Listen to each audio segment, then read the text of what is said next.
So I started off as a cam girl originally. So you know when you go onto Right, these sites and you can speak to these girls one-on-one, I kept seeing on TikTok girls were saying about camming, or you can earn money from sat at home on your laptop speaking to people.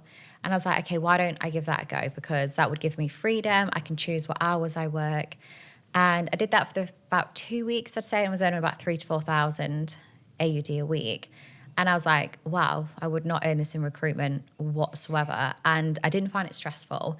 I loved it, and it gave me so much confidence. Like having that many people a day saying, oh, you're beautiful, or I love talking to you, or you're so interesting, helped my confidence, give me money, and gave me freedom.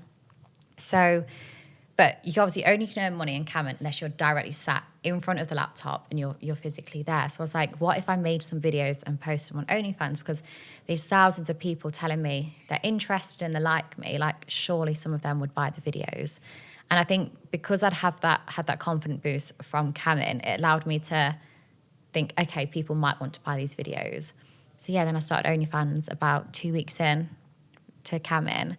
I went in with like a few solo videos, nothing crazy. Like I really didn't know what I was doing. I had zero understanding. Yeah. And then I think 2 weeks after that, so about a month into it, I did my first boy-girl sex tape. Are you a really bold person? Like, were you before this quite a bold and confident? It sounds very spontaneous and almost like you really threw yourself all in. 100%. Yeah, I've always been like fairly confident, always been quite opinionated, very like dry sense of humour, quite sarcastic. Yeah. So always like held myself quite well. But if you just asked my friends or family, would I be doing this now? They would have been like 100% not. Like out of all my friends, yes, I slept around, but you wouldn't have ever expected me to have posted about it. Okay, interesting. And Yeah. when did you start to see real success with your adult content creation? Was it straight away, or was it when you started to differ the content? Straight away, I was earning a very comfortable salary. I was earning about 10 to 14,000 a month.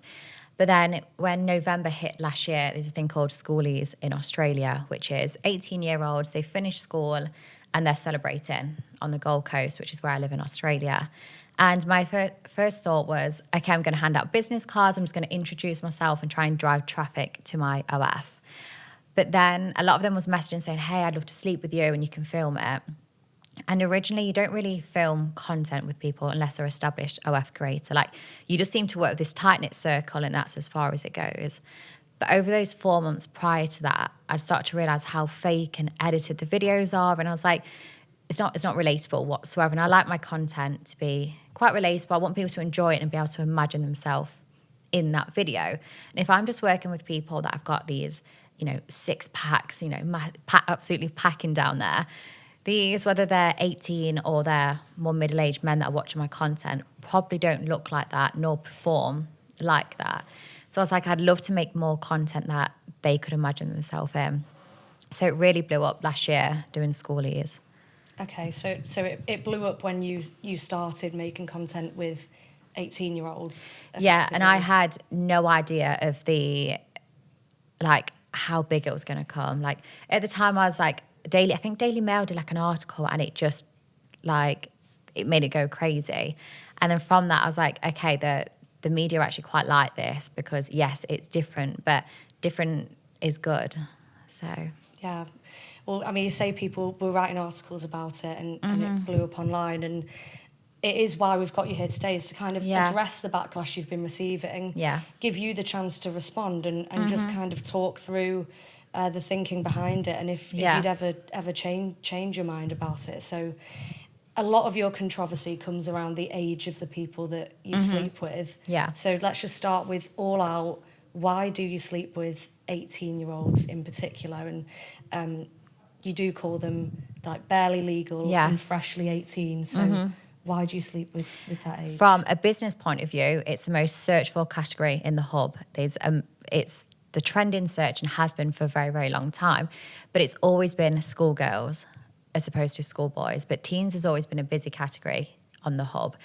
And I was like, it doesn't just have to be schoolgirls, like the guys can be the schoolboys. And so yeah, from a business point of view, I knew there's money to be made because there's a gap in the market for it being schoolboys.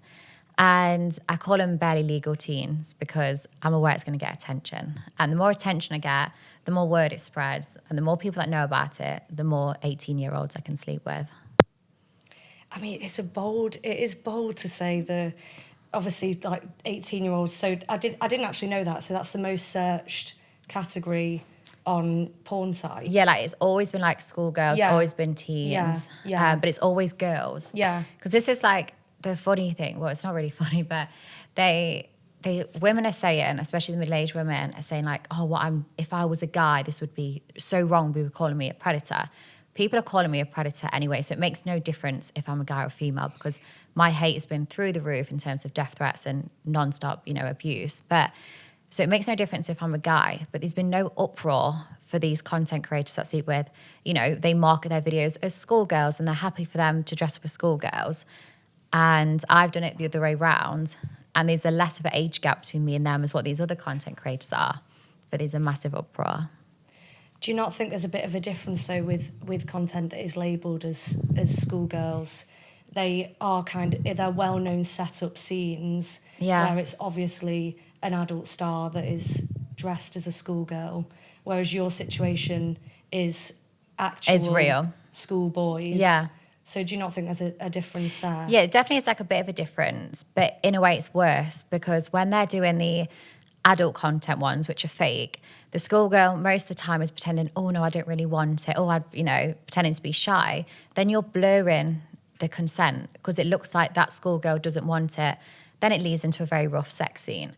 Whereas when I'm doing it from the start, they're very clearly consenting, they're very clearly wanting it.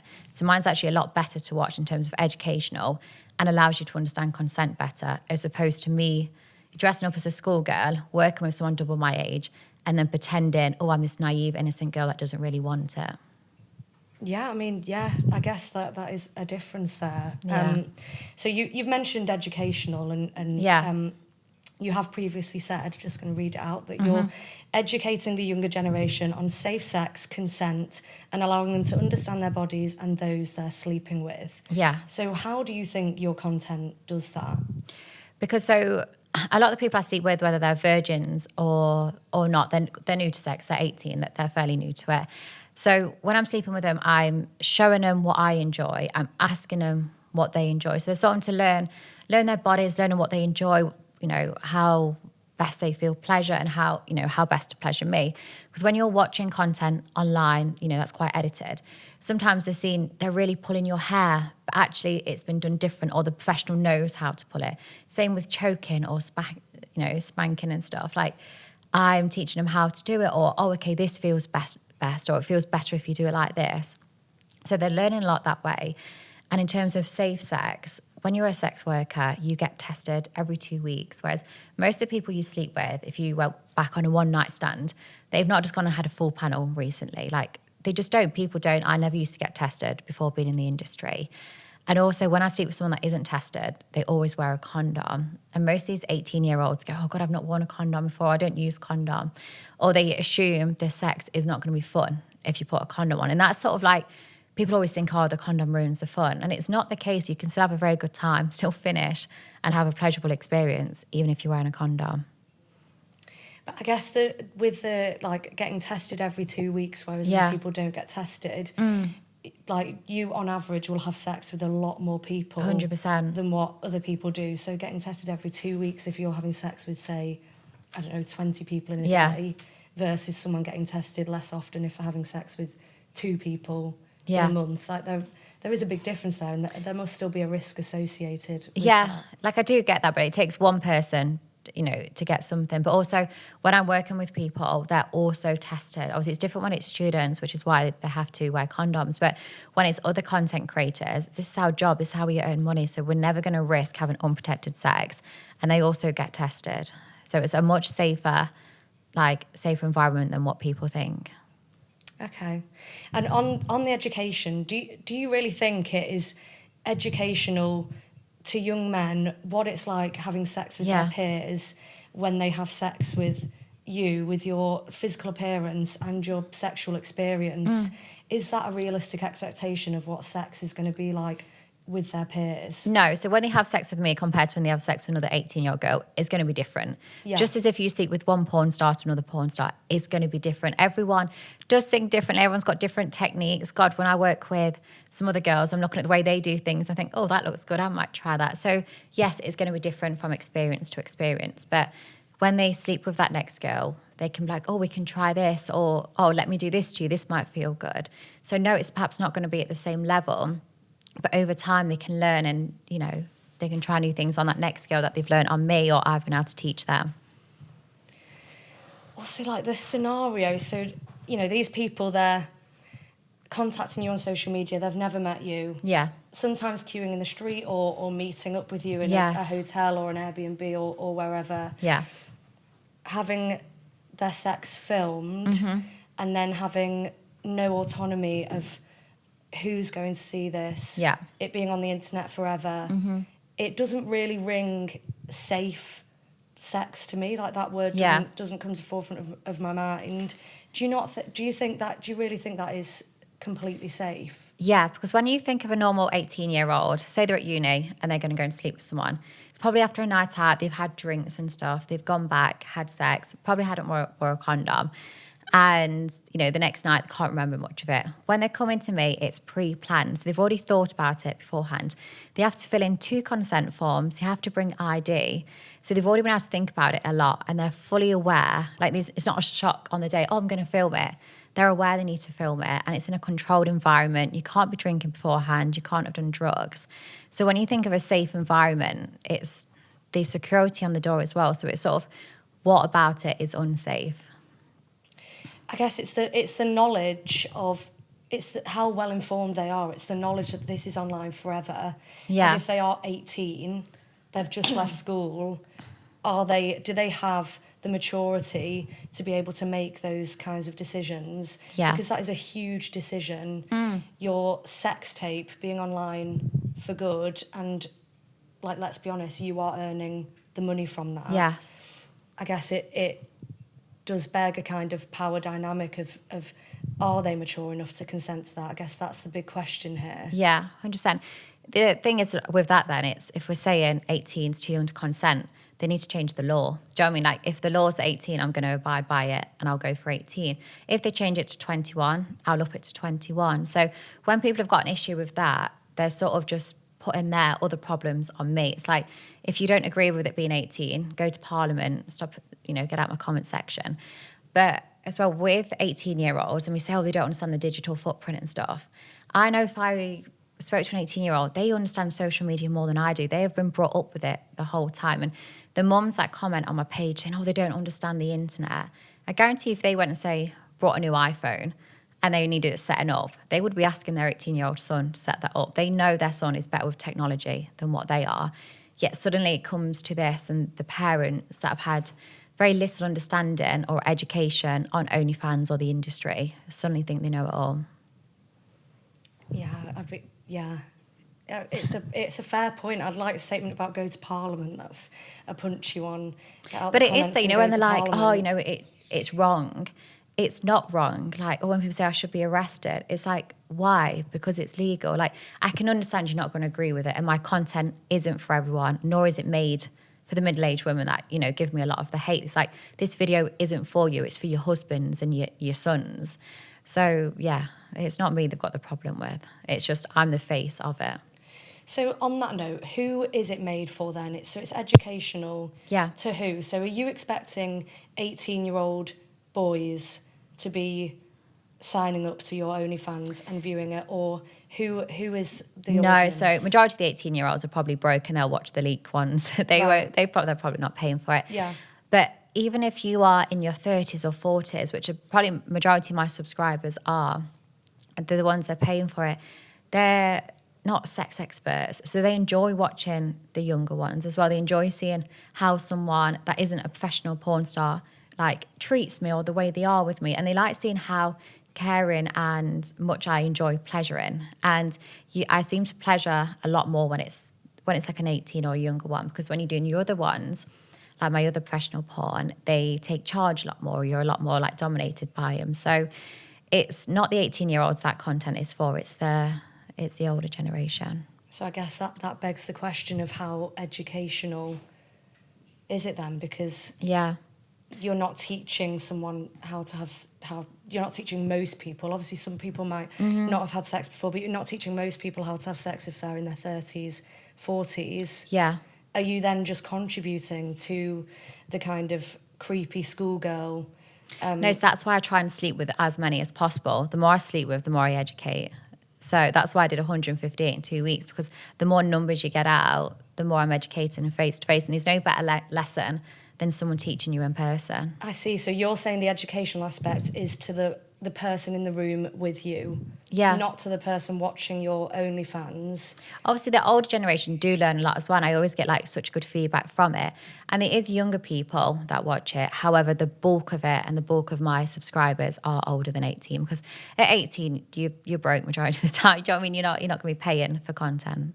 Yeah, that's fair, but I guess that's an interesting thing to kind of lay out, is that it's educational to people in the room. That's what you think it's educational to people in the room, but it's short. So what we've kind of gathered from that is that it's not educational on OnlyFans, particularly if the audience is in their 30s and 40s. So when I used to be a full service worker, I would sleep with obviously people that was a lot older as well, and they'd always be like, oh, I loved that video, I loved seeing how you did it with this person, I loved seeing how you reacted when they finished early. So it is educational, and there's not a certain age where you stop learning. You can learn new things, learn new tricks at any age. So it is educational. It's in person, it's more educational to the 18-year-olds that I'm sleeping with. Online, it's more educational to the older generation.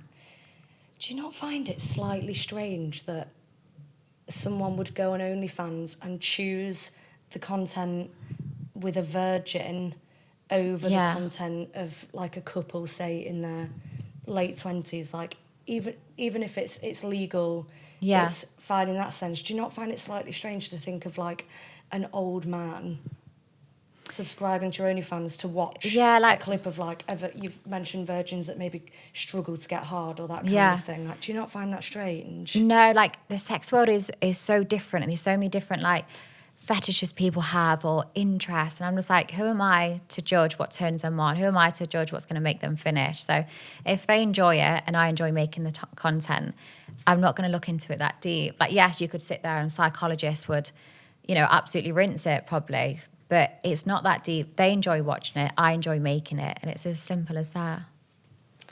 Okay, so you've obviously mentioned educational to them in person, maybe not so online. So the posting of the videos, is it 18-year-olds because of the money it brings you in and the fame it brings you in with how controversial it is? Does it all come back down to money and fame? There's a mixture. Like, they're so energetic, they're so excited and happy, and they're the ones that are out and about, and they're the ones that I can meet in big numbers. Because if you go to the clubs, I only have to go to one club and I'll meet loads of people, have loads of photos with, not subscribers, but with fans. So doing that target audience is perfect because I can reach it so quickly and in a short amount of time. As opposed to if I'm targeting 30, 40-year-olds, you might have a couple at the pub, but you're going to have to go to a lot of pubs to reach the numbers you do, as if I just go to a single club.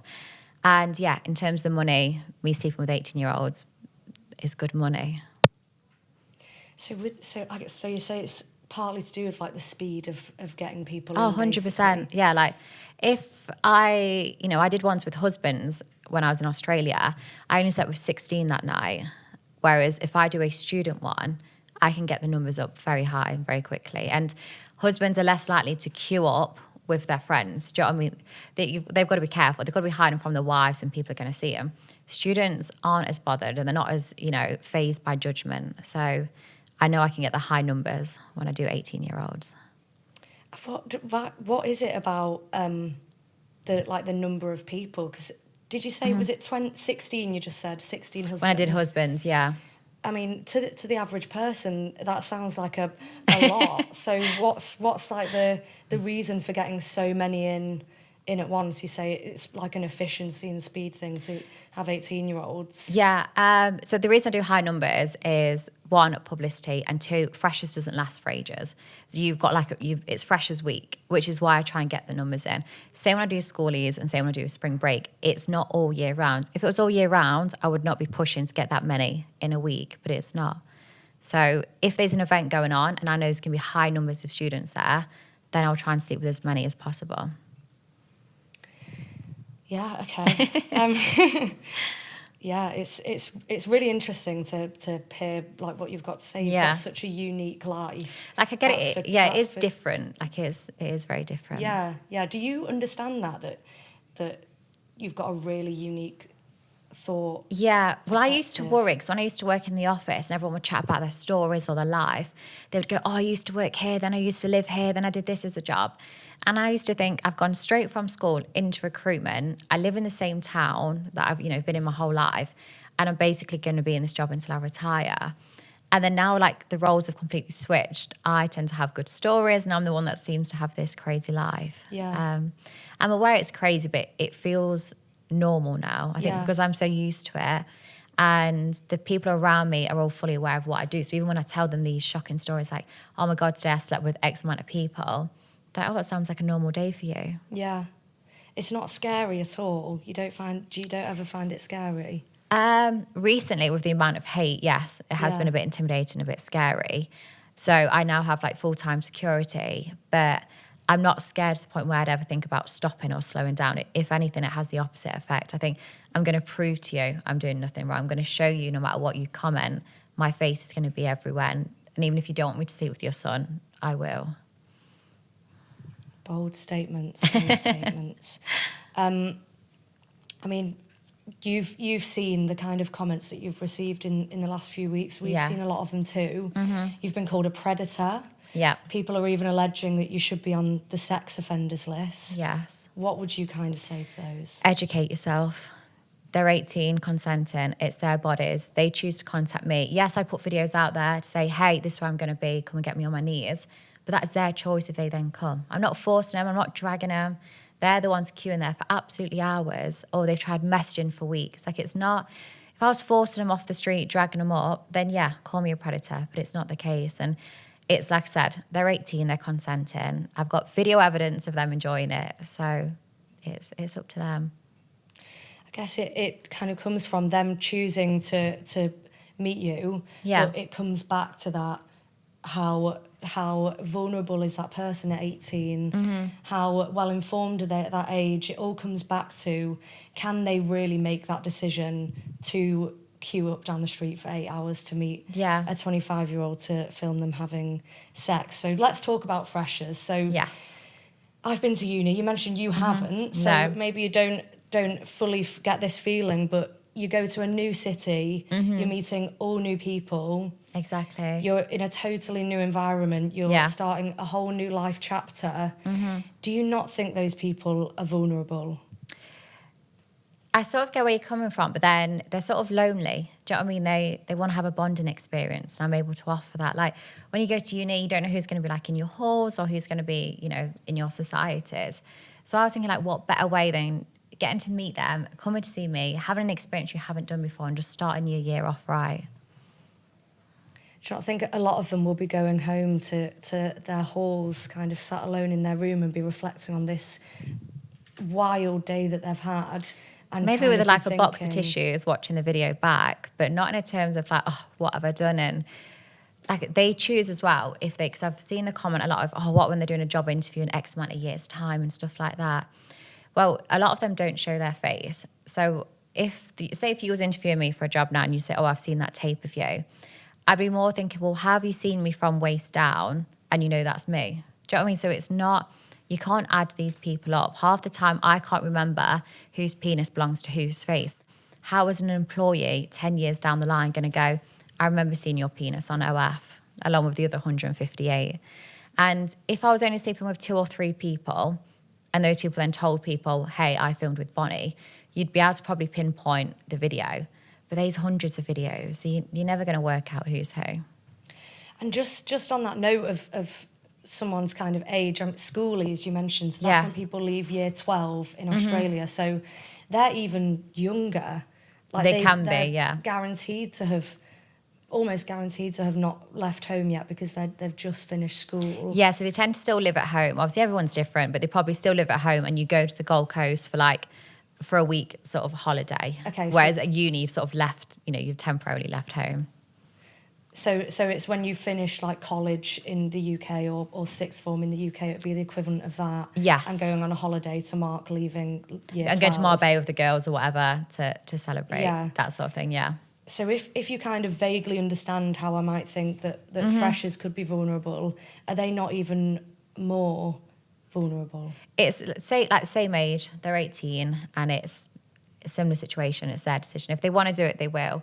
And the other thing is they see every bit of press I get. They see the good, the bad and the ugly, and they're still choosing to do it. So when people are saying they don't understand the consequences, they do. And like I said, they understand it probably more than what I do. Yeah, okay. And I did want to mention, actually, I just saw it today, that have you seen a petition that's been launched? Yeah. So there's a change.org petition to try and block you from re-entering Australia and to cancel your visa. As of filming, it's on about 8,000 signatures. Yeah. What's your response to that? So the big thing that's come from is like the hate on TikTok. And on TikTok, a lot of the hate's come from schoolies, which is coming up. And they're saying, oh, they're underage, they're going to be drunk, and they're going to be under the influence. So from reading those 3 allegations, they've then set up a petition, which they're then signing. So they're signing that on behalf of false information and facts that aren't true. So if they want to continue wasting their time, it's like, you're not even educated, because I would be broke and in trouble if I was filming with people that are 17. OnlyFans do not allow under 18. And yeah, like I said, they are of age. They have to sign a form, multiple consent forms, and they have to do a breathalyzer for schoolies. So I was just going to ask that. So they do a breathalyzer for schoolies. I haven't done that previously. I keep all my filming during the daytime. And before they've had to sign a form, say they have not taken like drugs or alcohol within 24 hours of this. Whereas from schoolies this year, they're going to be doing a breathalyzer test as well as. So you're getting more strict with the kind of rules and regulations around your content. Yeah, people are waiting for a slip up. And like I said, it's not going to happen. If anything, it's going to be the complete opposite. So yeah, they're going to have to be breathalyzed this time as well as. But like I said, they're signing that petition on behalf of saying they're underage, they're drinking, and they're under the influence. However, they're not. So you're signing that on false allegations. And even the hotel I'm due to film at released a statement, and well, actually someone called up, I don't know if you've seen it on TikTok, to say Bonnie's coming to your hotel, like ban her, she shouldn't be there, she's going to commit a crime. And the hotel agreed with them. But how can you agree to say I'm committing a crime when I'm not? You are hotel staff and just some random guy on TikTok phoning up, and suddenly you know the law better than the police. If there was a law being broken, I'm sure the police would have contacted me by now. So you've got banned from the hotel in Australia? Well, the hotel have asked me not to go. However, you're not allowed to discriminate against sex workers. Yes, I don't have to film there, but you can't discriminate me being there.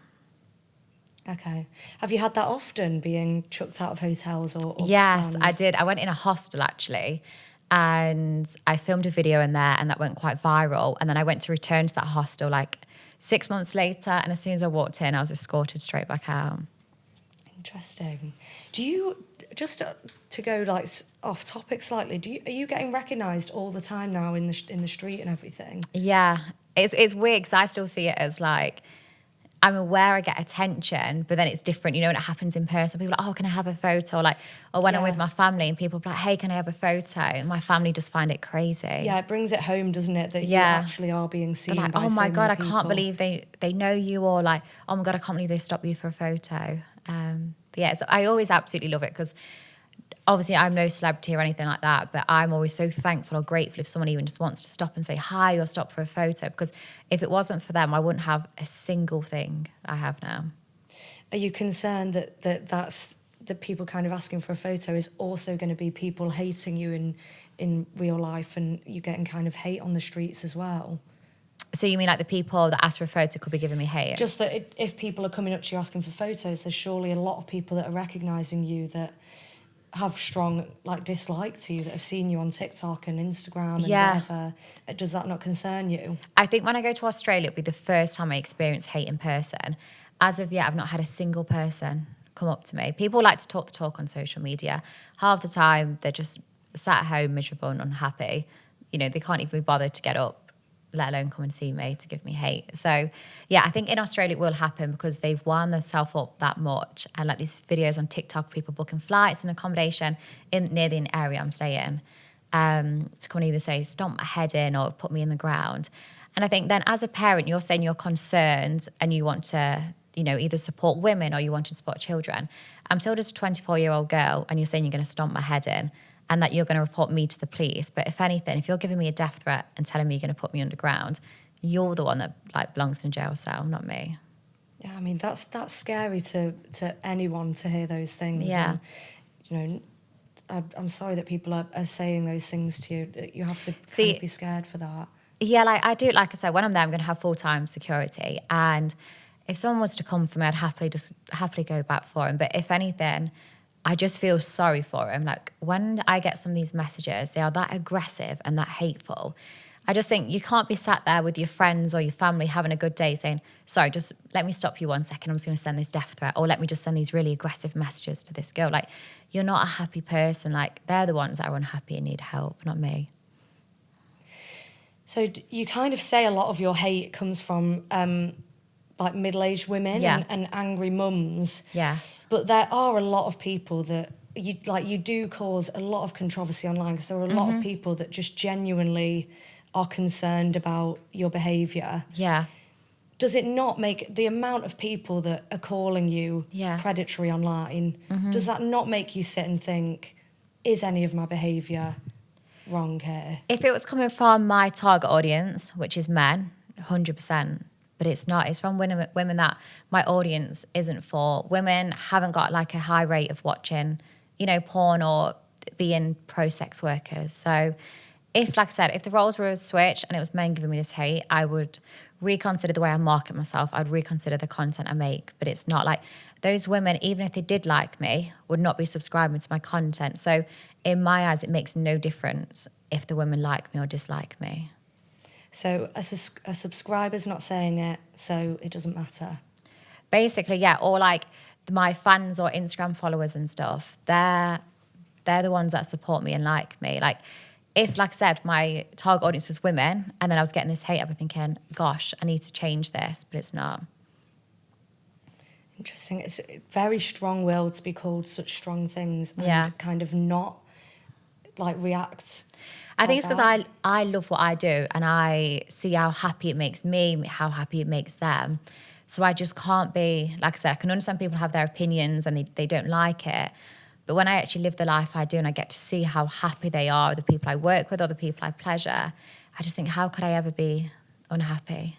I guess what a lot of people are kind of thinking is that, yes, they might be happy while they're in the room with you, but it's the long-term, what's this going to be like in 5 years when a lot of these boys kind of grow up and think, I've got a sex tape online from when I was 18, from Freshers Week. 100%. I guess, like, from that, to go into, like, the practicalities of it, have you had anyone say, please, can you take that video down? No. No one? And the thing is, there's no secret, I sleep with a lot of people. And I've been doing this since November last year, sleeping with, like, 18-year-olds and people that aren't in the industry. Not had one person yet step forward and say they want content removed or they want it taken down. So this is the other thing which why I'm so confident and bold in what I do, because not one person has. And if that happens, yes, I will delete the video, but I'm aware things get leaked and sometimes I can't control what's out there, but it hasn't happened yet. So you would delete it if they asked you to? Off my OnlyFans, yeah, for sure. Because I'm not just doing, yes, I do this for money, but I also do it because I enjoy pleasuring and I enjoy having fun with them. So I don't want them to have a bad experience or a bad impression of me. And because of them and because people like that are happy to stand in queue and wait for me, it means I have the life I do. So I want to make them happy. So let's talk more about the practicalities. So do you upload every single Freshers video that you take? I'd say a good 80% of them. The other 20%, sometimes they forgot to click record. Sometimes we've put the camera down that much. Because if they're really nervous, I don't want them to be stressing out about a camera in their face and stuff. And I want, like I said, I want them to have a good experience as well. So I'd say like 80% of them get posted. And we have had a look at your OnlyFans content. Yeah. And there's a mixture of faces and not faces in the video. So how do you kind of decide that? They decide. It's no... If anything, I'm happy for no one to show face. Some of them like, I want my face on that, I'm proud of this. And some of them really want their face. If they're ever on the edge of it, I say don't show your face. Because I don't want them to ever do it and then remove consent. Like I said, if that happens, it happens. But I want them to feel comfortable. And if I'm filming with them and I know they're nervous about their face being on camera, I prefer for their face just to be not in it. And POV tends to look better anyway. So it makes no difference to me. So POV kind of, are they so like, yeah, so I will literally pass them a phone with a little ring light on and they film it as if, you know, they're watching it through their eyes, but it's just videoed. And so I'm talking about Nottingham freshers now, where the viral videos were people queuing down the street waiting for you. So do you have staff members that walk down with consent forms? How does it kind of work? No, so I do it myself. So when people queue, they came upstairs. I'd come down and say, okay, who's next? And to be honest, there was no arguments in the queue. Whoever was next, they always made sure that person was right there. There was no really pushing or arguing, which is nice. They come upstairs. They have to fill in, like I said, 2 consent forms. I then take photos of their ID and I have to take photos of them holding their ID underneath their chin. And once that's all done, I say, where would you like to sleep with me? There's like multiple bedrooms, bathroom, sofa. They choose the location and then I do the rest. How long was each like session with the freshers? It depends. So sometimes they got like a good hour with me. And then I also did a day where I said, spend 2 minutes with me alone or double it and pass it to the next person. Because I wanted to speak with a lot of people that day. And sorry, there's like always thousands and thousands of messages and I can't work through them all. So I thought at least if I do 2 minutes, it means I can get through a lot. And I also thought some people would come as a group of friends and keep doubling the time and be nice to their friend. So, their friend got longer with me. But everyone just did 2 minutes that day. And then one day I did it with straws. I went down with 4 straws. You got 5 minutes, 10 minutes, 15 minutes or 20 minutes. And that timer would start once I was unclothed. Right. It's an efficient operation, 2 minutes. And did 2 minutes stand for any of the schoolies or the freshers or anything, or was that? So the freshers, that was the first time I've done the 2 minutes one. Right. Usually everyone's got a time slot, but I wanted it to be different. And like I said, I wanted to get through a lot. And I gave them the option. I'd say, look, would you like to try and sleep with me in that time as well? So then if that was the case, I'd open the condoms, get them ready, so I wasn't wasting any time. Sometimes they try and sleep with me in that time. Other times they just wanted me to pleasure them. And I guess that it's such an efficient operation. Yeah. And such an out there, outlandish thing. It's just like a nail appointment. Turn up and then you go home at the end of it. Bonnie, it's definitely not like a nail appointment. More like a facial. That's probably a better way to explain it. But it's so outlandish that, let's be honest, a lot of people think that what you're doing is fake. Yes. The way that you talk, like some of the statements that you've said sat here with me, you sound like I don't even know if you're being legitimately what you would feel like, or if this is a persona. Yeah, people say this. Like, obviously, some of the way I word things now, if you were just chatting to me out and about, I would not be saying, oh my God, I'm sleeping with barely legal teens tonight. No, I word things because I know it works well and it helps my business. It's like when you're at work, the way you speak to your colleagues will be different to the people you speak to, when you're on a girls' night out. And that's the exact same for me. Like, I love sex. I don't believe it should be taboo. And that is genuinely what I believe. But no, I don't walk around on a daily basis looking for 18-year-olds thinking, yep, they'd make me money. So, yes, part of it is an act, I guess, the way I talk sometimes because I know it's going to get me attention. But everything I say, I'm really passionate and believe in. Do you rage bait? Because you obviously don't care about the people that aren't subscribing to you in the way that you don't care if they think you're a predator. Mm-hmm. So are you trying to wind them up so that your videos get more get seen by more people. 100%. Half the words I use is because I've seen it in the hate comments. I think I'm going to use that to promote my next video. Like, as soon as I saw the petition, I used that to promote my next OF video. The start of my OF video is a screenshot of the petition saying, hey, come and look at the videos that are trying to get me banned from Australia. So half the things I do, yes, it's marketing, but it is also true, because you have some people in this industry which will tell stories just for media coverage. But I don't earn money from the media. I only earn money from when people purchase the OF video. So if I was to do all this just for marketing, you'd go on my OF and I wouldn't be earning money, because people would just be asking for a refund. They'd be like, where's this video? Where's the video of you and 23 guys? It wouldn't exist, so I'd have no money. So it's definitely getting the right balance of marketing and media, but then also making sure you've got good quality content. So it's a full business operation, how you, 100%. you kind of create content online.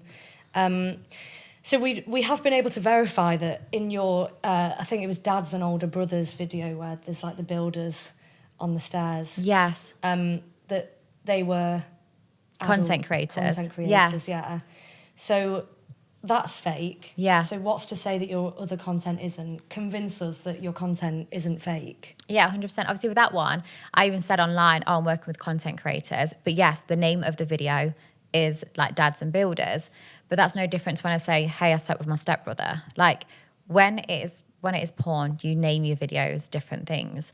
And with that, I tagged people, they are content creators. But with the 18-year-olds, they are just students. They are just people queuing up. And if people want to believe it, they'll believe it. And if they don't, they don't. At the end of the day, I share my location. Whoever wants to turn up can turn up. And if they don't want to turn up and not believe it, that's fine. But there's plenty of ways to watch it. And just on your kind of business operation. Yeah.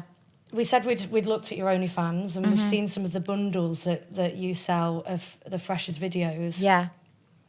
And you use the terms like barely legal freshers, fresh 18-year-old, immature cocks. Yeah. I understand rage bait, but why that wording when it does sound like you're teetering on the edge of these people not being legal with the wording. So why? It sells really well. And it goes back to the fact teens has always been a very high search category in the hub, and the way I word things is been searched for. When I market a video, I've looked on what's trending, I've had a look what's going to sell well, and if every time I do bundles and they're selling well because of that wording, I'm going to continue using it. And OF is really strict. There's loads of words you are not allowed to use and things like that, and OF is completely fine with it. So as long as they're fine with it and the law is, I'll use whatever words I can to promote it. So if OF allowed, I don't know, like, do they allow like school, if you were to be like schoolboy? As in like dress, like they dress up like, as... Would you be able to type in like your bundles, I don't know, I don't think you can put... or something? You can't put school, I don't think. If you could, would you? Yeah, because if they're a schoolboy, like you can be a schoolgirl. I've dressed up as a schoolgirl before and stuff. Like people do Halloween costumes. I think people dress up as schoolgirls and from a very young age. But the difference is that they are just out of school. Yeah. So it's almost real. So therefore it feels real. More creepy, people looking for that content. I think it's like if they're going to be looking for it and searching for it, and that person, the thing is like people can have their opinions, but if that schoolboy, however I want to word it, if they're happy making that content and they've not got a problem with it, who are we to judge to say you can't be a schoolboy in that video? Like if they want to be that, and if they want to act that, or if they are genuinely a schoolboy or a schoolgirl, if they're happy and they're legal and consenting, our opinion is actually irrelevant because it's their body and their choice. I can understand you think, oh, that's a bit weird or that's different, but that's just what people enjoy. Okay, so I want to speak about women too and young girls. Mm-hmm. So you've said in the room you're educating the boys on realistic sex and their bodies. What about their expectation of women that they then have if their only experience is with you? Mm-hmm. Well, they're fully aware, like, if they were to sleep with me and then another 18-year-old girl, it's probably going to be very different because I have got a CV full of sleeping with people, whereas an 18-year-old girl hasn't. So anyone with a brain is going to understand that, and they definitely are. And they're not expecting the next person to sleep with to be a porn star. So they don't have these expectations. They know sleeping with me is a one-off, and it's like a one-off experience, and that's just what it's left as. It's like having like a really good night out. If I said to you, you could go and have the best night of your life, and then you're going to go back to your normal life, you're not really going to say, you know what, I never want to experience that good night. So otherwise, you won't bother going on holidays. You won't bother going on night outs. You think, I'm just going to stick to what I know. Like, you want to change it up. I'd say the stakes are higher than a night out or a holiday. Yeah, it depends what they might rate it as a night out or holiday. They might, do you know what I mean? It's everyone's opinions are different. Yeah. And it's how highly you value sex and your kind of emotions involved in it as well. Exactly. Some people, like I've got friends and even like other OF creators that don't do this type of content, and they're like, God, don't you get connected to them, or how can you do that? And obviously they're a sex worker in a way because they do OF, but they're like, how do you do that? Whereas I'm not emotionally connected, and that's okay as well. Like, you don't have to be. Like, you don't have to be in love with someone or in a long-term relationship to want to sleep with them. And I just see it as like a hobby. Some people go out and enjoy drinking. I don't. I prefer to go and have sex, and that's as deep as it is.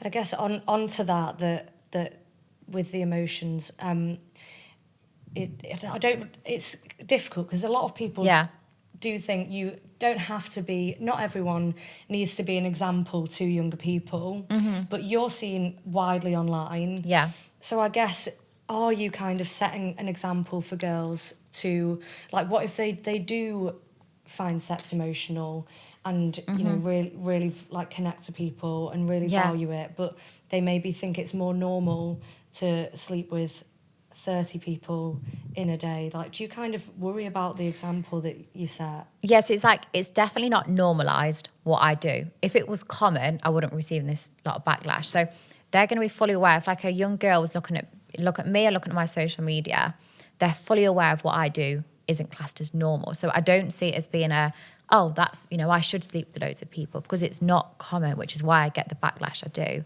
And I also openly speak and say, look, I am not connected to those people. So if they are connected, then do you know what I mean? You don't need to sleep with people. And you don't have, even if you don't emotionally get connected to people, you don't need to sleep with people anyway if you don't want to.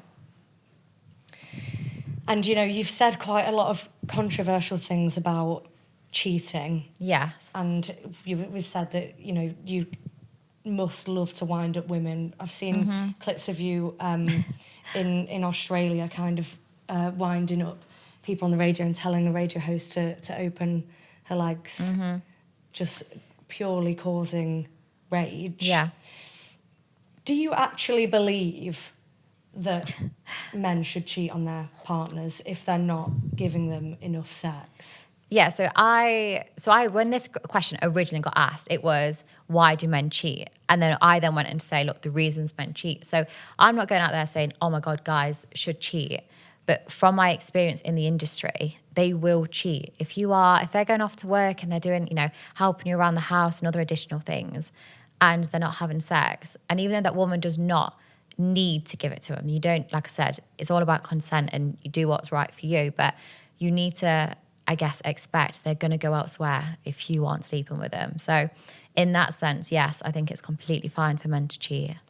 I think your stance has weakened on this, because you definitely have encouraged men to cheat on their partners. Yeah, I do think it makes them happier though, because it's like a stress release. If they're going to work, obviously work, no matter what you do, it's going to be stressful at times. And they see it as therapeutic. They see it as a stress release. So then if they're going home and they can't have it, do you know what I mean? There's no other way to explain it other than like a stress release. So then they could go and see someone like myself, have fun, have pleasure, and then go back to their stressful lives, you know, go back to their wives and continue them being happy and listening to her moaning.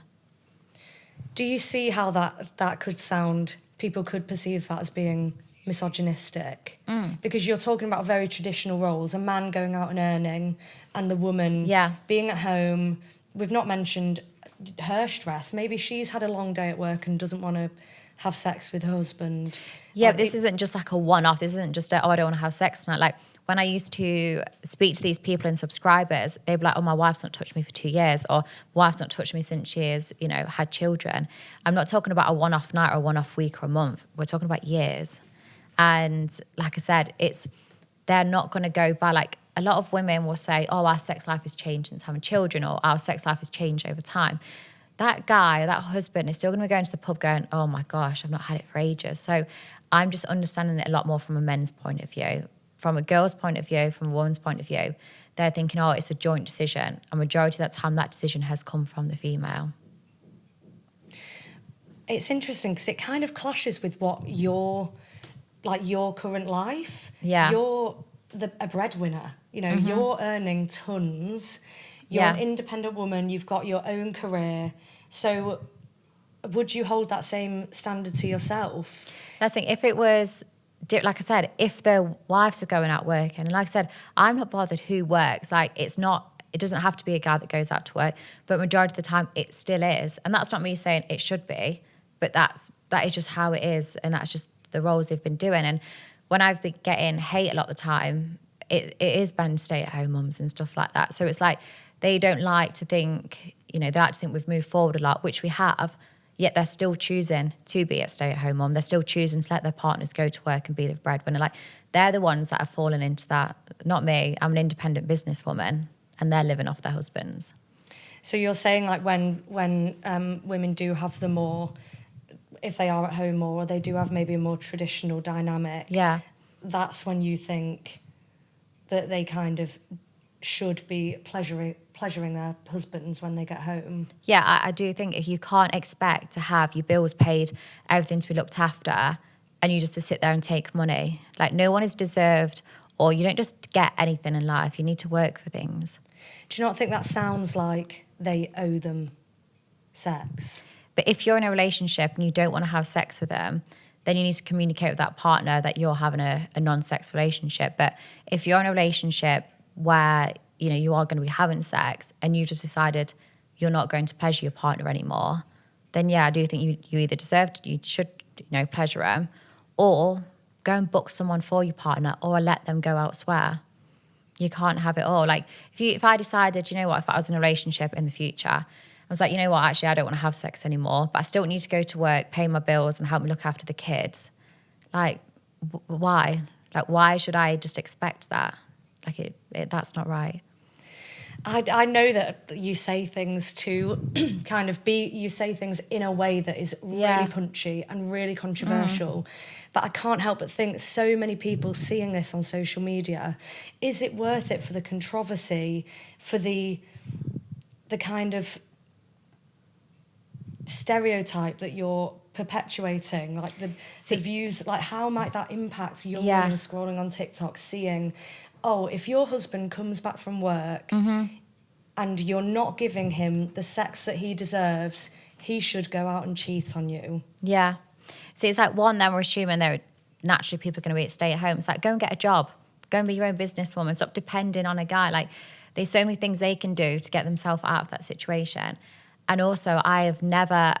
I can understand when I post on TikTok, it can hit a younger target audience. But there's that many role models, influencers. I'm not an influencer and I'm not a role model. All I do is talk about my experiences and what I do in life. So I'm not trying to be a role model. I'm not trying to say take advice from me. Like, if you want to be happy, rich and be a sex worker, great, follow my footsteps. If not, follow someone else. I think you are a bit of an influencer. Because you do day in the life videos. I've seen your holiday vlog. Like you being with your family. Yeah, that is being. So I enjoy doing them just for myself. But even on that, I'll always make remarks about being a adult content creator, and that's like more of a behind the scenes as well. Like I do that for my subscribers and other people that just want to see my life, or they want to see what I get up to when I'm not sleeping with, barely legal or husbands and stuff. So. It's more still, if I didn't want it, I wouldn't have it like tagged to one of my other accounts. So, it's all associated together as one thing. So I want to get onto kind of your life after all this ends, because inevitably you might want to change career at some point. You might get bored of what you're doing. Yeah. Do you ever get scared that you're going to reach a point in 5-10 years where you're like, my God, your life has changed so much in such a short amount of time. It is so much for a person to take, even if you are fine with hate and controversy. Do you not worry that all of that is going to build up and you can't take that back off the internet and you can't change your reputation in that way? No, like, I am fully aware, like, despite what people think I'm intelligent, like, I'm fully aware everything I put on there, it's on there. Like, people, you know, going to see it for the rest of my life. But no, I've got no idea what my future's going to look like. But I say that in a positive way because my life used to be so planned. So when I worked in an office, if you just said to me, oh, what are you doing next year on a Tuesday? I would have known how long it would have took me to get home from rush hour and traffic. I would have known what gym class I would have gone to. And then that would have been going home, doing my meal prep and going to sleep ready for work the next day. Like, it was so structured. I knew, like, when I'd be roughly going on holiday, what days I'd have over Christmas. And you know, when you can plan your whole life, it was scary. I was like, it's planned fun is never that fun. And I was like, my whole life is so structured because I thought you needed a plan. I thought you need to get married, then you have children, then, buy houses, and you just continue doing that till you end up in a care home. Whereas now I've got no idea what next week's going to look like, let alone 5-10 years time. But in terms of a career, I don't need another career after this. I could retire today if I wanted to. So I won't need to do another career. Like, I'll continue investing in properties and doing, investments, but that's not really like a career. That'll be managed more by my financial advisors.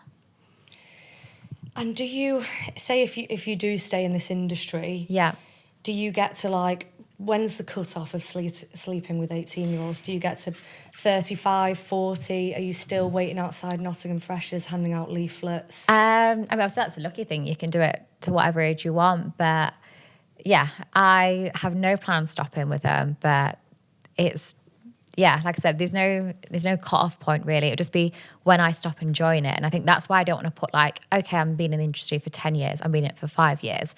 Because at the moment, I might only want to be in it for 2 years, or it might be that in 10 years' time, I'm still really enjoying myself and having a good life, so I want to continue. So I always say it comes to a point when I'm needing a lot of lube. That's when I know when I need to stop. So you don't think it might be strange for you to be 50 years old? Yeah, but say if I was personally enjoying it and they were still intrigued and interested, at the moment, would I watch that content? No. Would I find that content hot? No. But things change. I currently don't find bird watching interesting. When I'm 50, I might see if the students want to do that with me. Things change. And like I said, at the moment, I don't find that content hot, but I might in the future. Okay. And do you...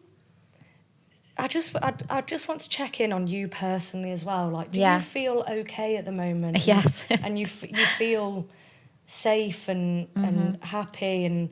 It's all okay, all this kind of storm that you've been in recently. Yeah, I think people genuinely believe, and even if they're not doing it from a negative point of view, that there's something either wrong with me or I'm not okay, but I am okay. I've never been happier in my life. And I think people think it's a front or I'm just saying it, but even my family said they've never seen me so happy and so content and just I wake up and every day is so exciting and I am so grateful to be in this position. I think some people think that, I'm just saying it, or, I'm going to wake up tomorrow and it's, I'm going to realise what I've done to myself. But I would have done that if I'd have stayed in recruitment or if I'd done my old life. I would have thought, why have I lived my life by judgment? You never look back when you're older and go, I wish I cared more about what people thought of me, or I wish they thought more highly of me. You just look back at your own memories and what you've experienced in life. And I know as long as I continue how I am now, I'll be so happy by the time I'm old.